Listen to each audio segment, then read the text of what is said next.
What is Java in India?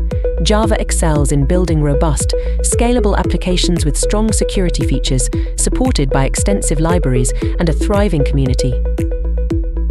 What is Python? Python, developed by Guido van Rossum in 1991, is a versatile high-level language praised for its simplicity and readability, widely utilized in web development, data analysis, AI, and scientific computing due to its rich libraries and robust community.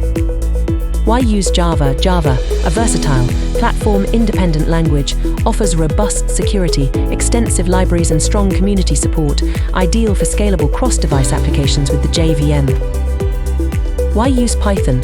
Python's simplicity and readability make it beginner-friendly, ideal for web development, data analysis, AI, and scientific computing with extensive libraries and community support. The importance of Java.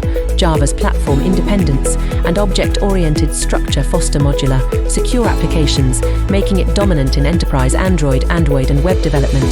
The importance of Python. Python's simplicity and readability facilitate rapid development in web development and AI, supported by extensive libraries and a robust community, making it a staple in academia and industry. Salary detail for Java developer in India. In India, the average Java developer salary ranges from Rs 3.8 lakhs to Rs 9.6 lakhs annually. Geeks4geeks.org. Varying by experience, freshers earn Rs 2.84 to 3.5 lakhs, mid-level earn Rs 5.79 to 10 lakhs, and seniors earn Rs 10 to 50 lakhs per annum. Salary detail for Python developer in India. In India, Python developers earn Rs 4 to 8 lakhs per annum on average, with freshers making Rs 3 to 5 lakhs, mid-level professionals earning Rs 8 to 12 lakhs, and seniors earning Rs 15 to 25 lakhs or more annually. Sources: Simpliland.com, Upgrad.com.